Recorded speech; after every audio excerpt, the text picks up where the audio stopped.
जय गुरुजी। अथ श्री शिव महापुराणे द्वितीयायां रुद्रसंहितायां प्रथमः सृष्टिखण्ड अथ षष्ठोऽध्यायः। ब्रह्म उवाच भो ब्रह्मन् साधु पृष्ठोऽहं त्वया विबुधसत्तमा लोकोपकारिणा नित्यं लोकानां हितकाम्यया यच्छ्रुत्वा सर्वलोकानां सर्वपापक्षयो भवेत् तदहं ते प्रवक्ष्यामि शिवतत्त्वमनामयम्। शिवतत्त्वं मया नैव विष्णुनापि यथार्थतः ज्ञातस्व परमं रूपं द्वितं च पर्णेन च महाप्रलयकाले च नष्टे स्थावरजङ्गमे आसीत्तमोमयं सर्वं नरकग्रहतारकम् अचन्द्रमनहोरात्रं नग्ननीलुभूजलम् अप्रधानं वियच्छून्यं न्यतेजो विवर्जितम् अदृष्टत्वार्हिरहितं शब्दस्पर्शसमुज्जितम् अव्यक्तगन्धरूपं च रसत्यक्तमदिमुखम् इत्यं सत्यं तमसे शुचिभेदे निरन्तरे तत्सद्ब्रह्मोति यच्छ्रुत्वा सदेकं प्रतिपद्यते इति दृशं यदा नासि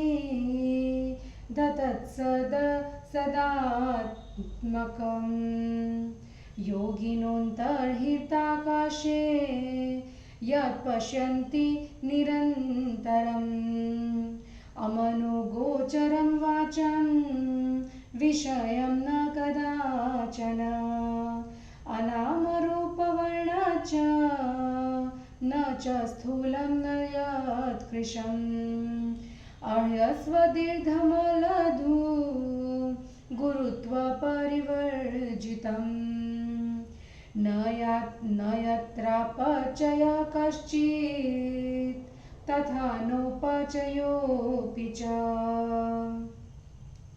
अविधत्ते स च किन्तं यदस्तीति श्रुतिः पुनः सत्यं ज्ञानमनन्तं च परानन्दं परं महा अप्रमेयमनाधारं विकारमनाकृति निर्गुणं योगिगम्यश्च सर्वव्याप्येककारकं निर्विकल्पं निरारम्भं निर्मायं निरुपद्रवम् अद्वितीयमनादन्तं विकाशं चिदात्मकं यस्येत्यं संविलवकल्पं संज्ञातिकत्स्मवे कियता चैव कालेन द्वितीयेच्छाभवत् किल अमूर्तेन स्वमूर्तिश्च तेन कल्पि स्वलीलया सर्वेश्वर्यगुणोपेता सर्वज्ञानमयी शुभा सर्वगा सर्वरूपा च सर्वदक् सर्वकारिणी सर्वेकबन्धा सर्वधा सर्वदा सर्वसंस्कृतिः परिकल्पेति तां मूर्तिमेश्वरीं शुद्धरूपिणीम् अद्वितीयमनादन्तं सर्वाभासं चिदात्मकम् अन्तर्दधे पराख्यं यत् ब्रह्म सर्वगमव्ययम्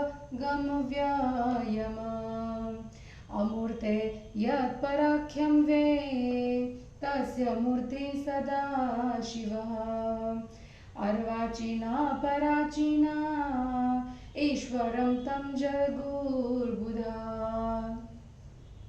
शक्तिस्तदेकलेनापि स्वैरं विहरता तनु स्वविग्रहा स्वयं सृष्टा स्वशरीरानपायिनी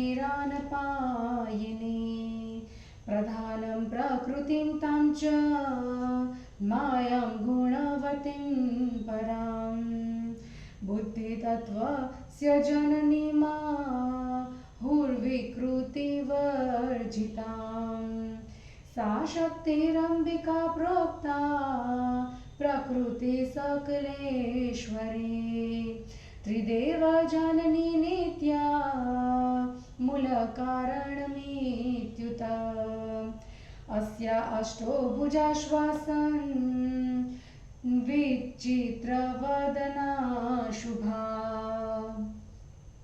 एका चन्द्रसहस्रस्य वदने भाष्वनीत्यशः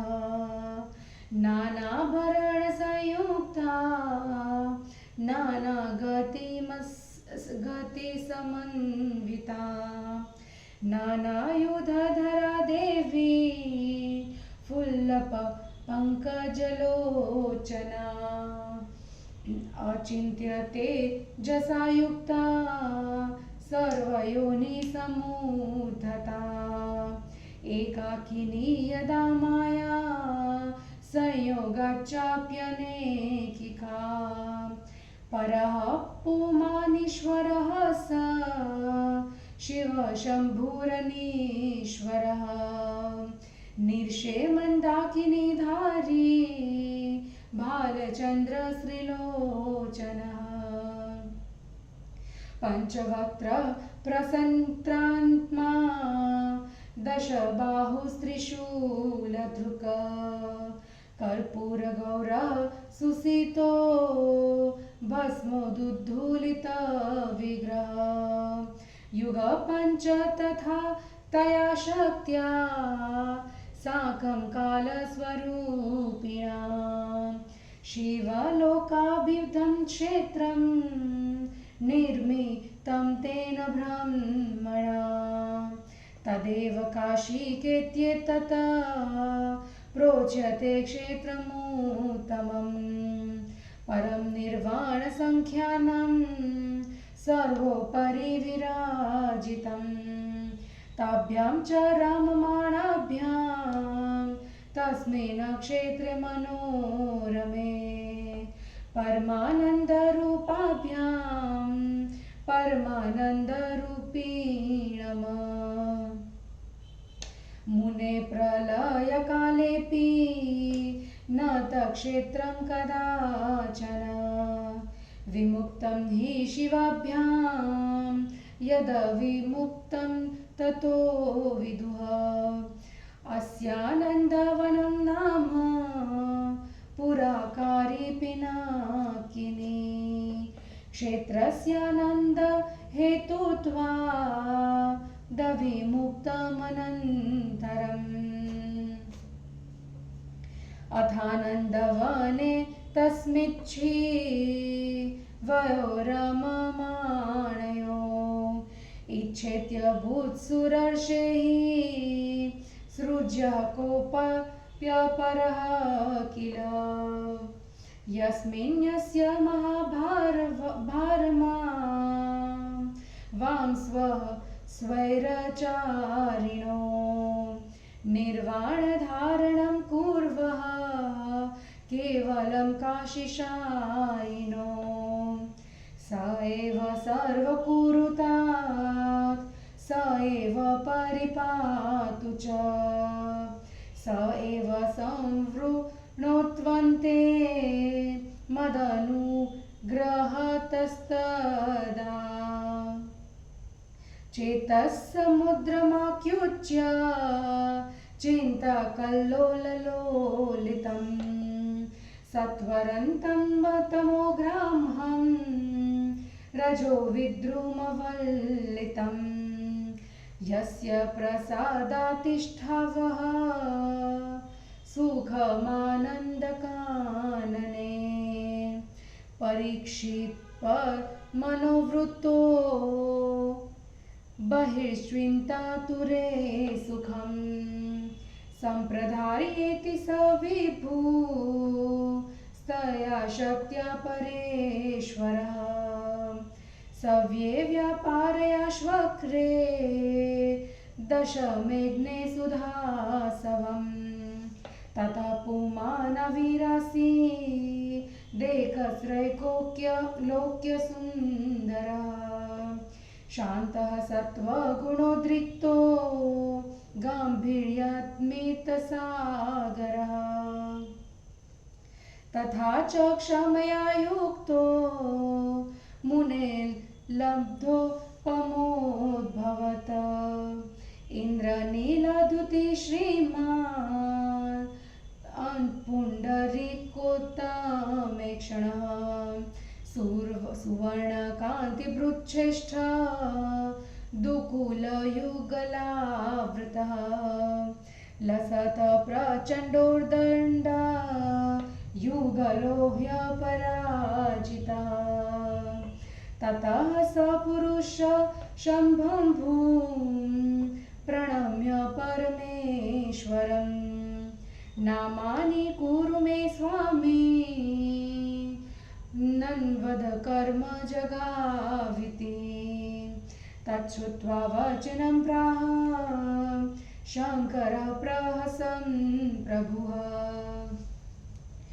पुरुषं तं महेशानो वाचा मेघ गभीरया शिव उवाच विष्णवति व्यापकत्वात्ते नाम ख्यातं भविष्यति बहून्यन्यानि नामानि भक्तसौख्यकराणि तपः कुरु दृढो भूत्वा परमं कार्यसाधनम् इत्युक्त्वा श्वासमार्गेण ददौ च निगमं ततः ततोच्युत शिवं नत्वा चिकार विपुलं तपः अन्तर्ध्वानं गतशक्त्या स्वं लोकं परमेश्वरः दिव्यं द्वादशसहस्रं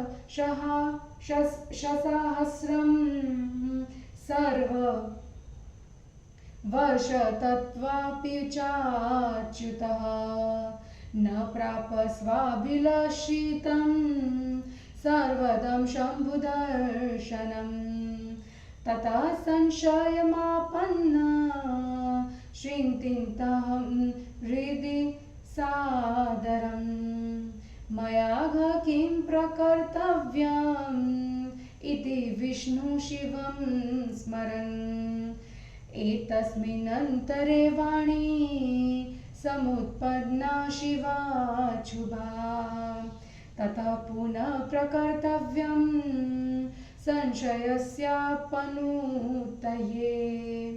ततस्तेन च तच्छुत्वा तपस्तप्तं सुदारुणम् बहुकालं तदा ब्रह्मा ध्यानमार्गपरेणिः ततः स पुरुषो विष्णुः प्रबुद्धो ध्यानमार्गतः सुप्रीतो विस्मयं प्राप्तः किं यत्तत्त्वमहो इति परिश्रमवतस्तस्य विष्णो स्वाङ्गेभ्य एव च जलाधारा हि सयाता विविधाशि शवमायया अभिव्यासप्तं च संकलं शून्ययतन्महामुने ब्रह्मरूपं जलं भूत्स्पर्शनात्पापश्नाशनम् तदा श्रान्तश्वपुरुषो विष्णुस्तस्मिन् जले स्वयं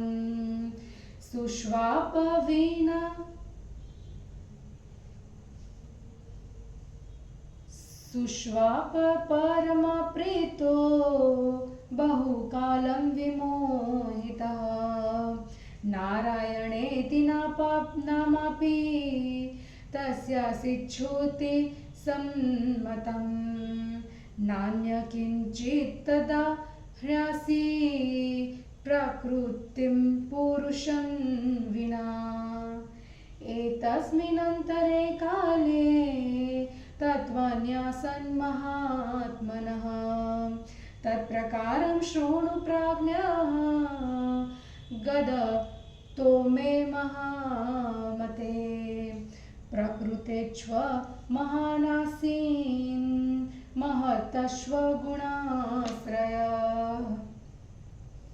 अहंकारस्ततो जाता त्रिविधो गुणभेदतः तन्मात्रश्व ततो जाता पंचभूता निवेततः तदेव तानीन्द्रियाणि ज्ञानकर्ममयानि च तत्त्वानामीति संख्याना मुक्तं ते ऋषि सत्तमा जडात्मकस्व तत्सर्वा प्रकृते पुरुषं विना तत्तदैकीकृतं तत्त्वं चतुर्विंशतिसङ्ख्यकम् शिवेच्छाया गृहीत्वा स सुष्वाप ब्रह्मरूपके इति श्री शिवमहापुराणे द्वितीयायां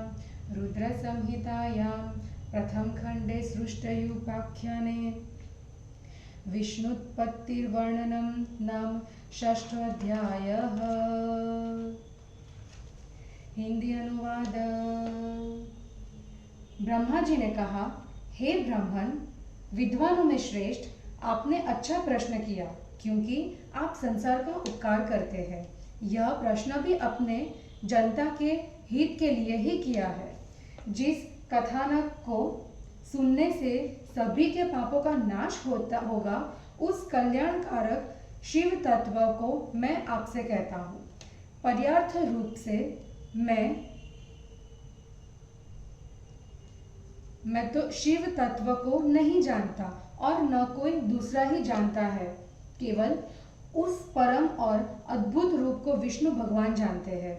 जब महाप्रलय काल में स्थावर तथा जंगम जगत नष्ट हो गया और सूर्य, ग्रह तथा तारों के अभाव में केवल अंधकार ही शेष रह गया था, जब चंद्रमा, दिन, रात, अग्नि, वायु, भूमि, जल कुछ नहीं रह गया था, प्रधान आकाश किसी भी तेज से रहित हो गया था, उस समय शब्द, स्पर्श आदि कुछ नहीं रह गए थे। गंध, रूप, रस, दिशा आदि सभी अदृष्ट हो गए थे।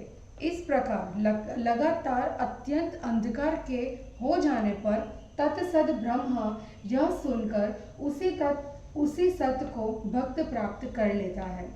जब इस प्रकार सत तथा असत कुछ नहीं रह गया, जिसे योगीजन अपने हृदयाकाश में निरंतर देखा करते हैं, जो मन तथा वाणी के अगोचर है, जो किसी इंद्रिय का विषय नहीं हो सकता, जो नाम, रूप तथा वर्ण से रहित है और जो न स्थूल है न कृश ही है, जो ह्रस्व, दीर्घ, लघु तथा गुरुत्व से रहित है, जिसमें वृद्धि तथा हास्य नहीं है। वेद भी चकित होकर जिसे सत्य, ज्ञान तथा अनंत स्वरूप परानंद परम पुरुष कहते हैं, जिसे प्रमाण, आधार, विकार तथा आकार रहित कहते हैं, जो निर्गुण योगियों द्वारा प्राप्त होने योग्य, सर्वव्यापक एवं एकाकार है, निर्विकल्प, आरंभ, माया, उपद्रव आदि अनंत तथा विकार रहित, अद्वितीय एवं चैतन्य स्वरूप है। जिसकी इस प्रकार संज्ञा तथा संज्ञोक्तियां बदलती रहती थी, उसे कितने समय के बाद दूसरे की इच्छा हुई, अर्थात मैं अकेला हूं, मेरे अनेक रूप हो जाएं।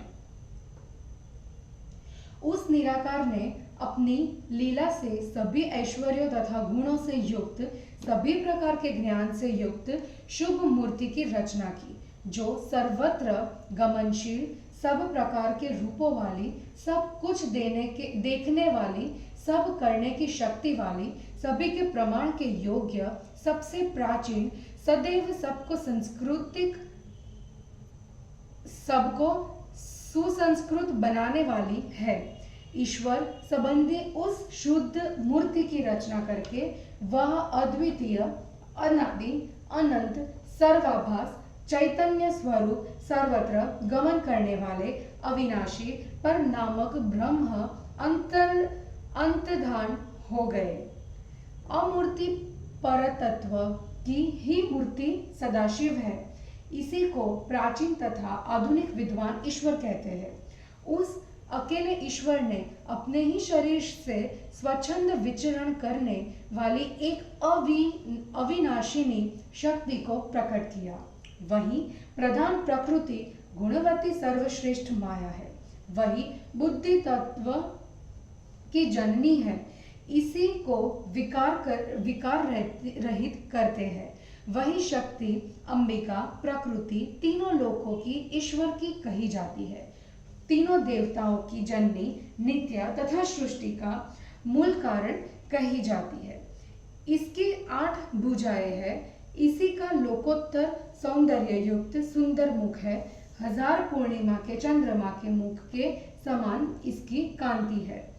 वह अनेक आभूषणों तथा अनेक गतियों से युक्त, विविध भांति के अस्त्र शस्त्रों को धारण किए हुए तथा खिले हुए कमल पुष्प के सदृश आंखों वाली है।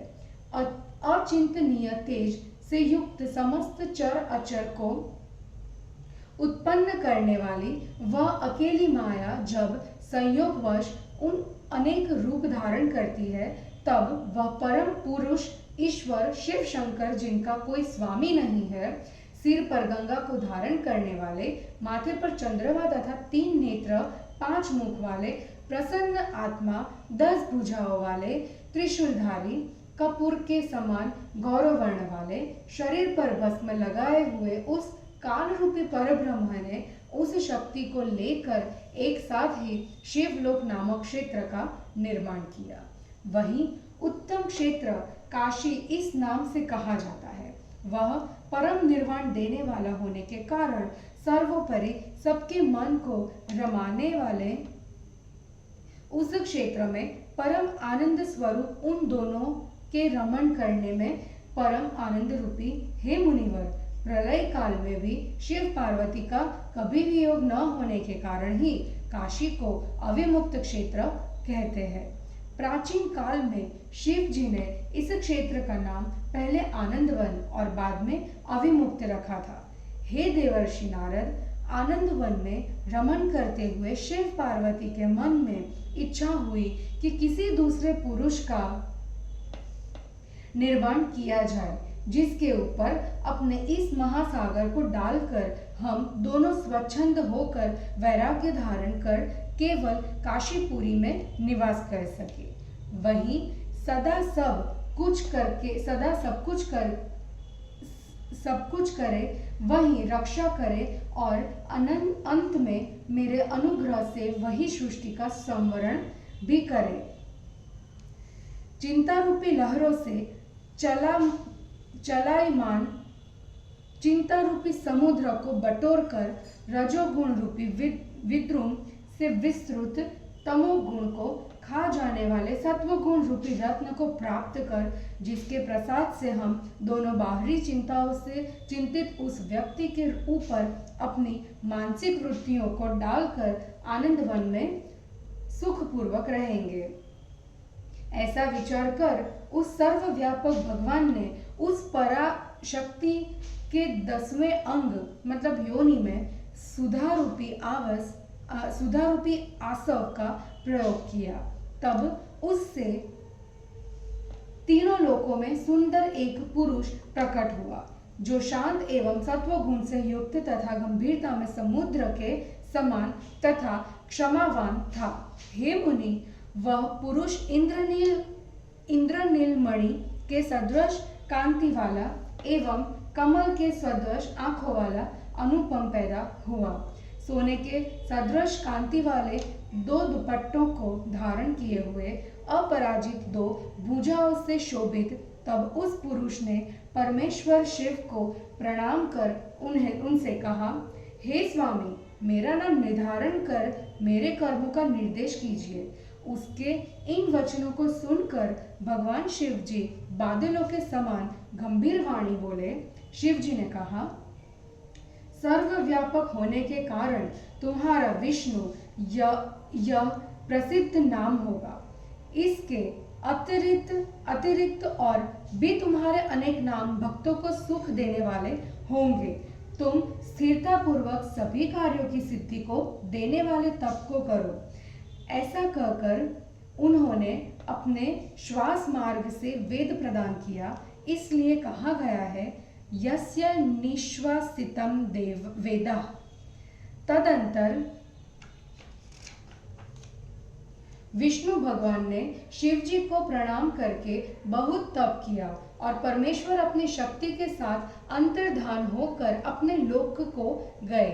विष्णु भगवान ने 12,000 दिव्य वर्षों तक तपस्या की, किंतु उन्हें सब कुछ देने वाले शिव जी का दर्शन नहीं मिला। तब संदेह को प्राप्त होकर मन में शिव जी का स्मरण करते हुए चिंता करने लगे कि अब मुझे आज क्या करना चाहिए। उसी समय शिव जी के मुख से निकली हुई यह वाणी सुनाई पड़ी, तुम अपने मानसिक संदेह को दूर करने के लिए पुनः तप करो। उसके बाद जब विष्णु जी ने यह सुना तो उन्होंने कठोर तपस्या की। बहुत समय के बाद उन्हें ध्यान मार्ग द्वारा ब्रह्म का ज्ञान हुआ।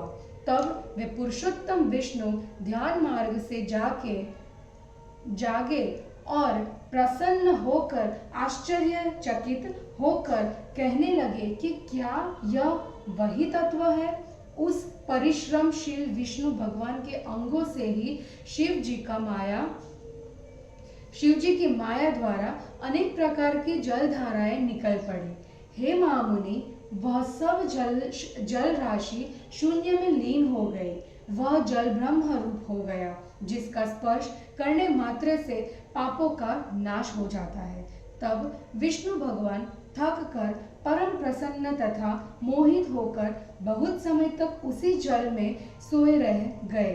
उस समय उनका यह नारायण नाम श्रुति सम्मत हो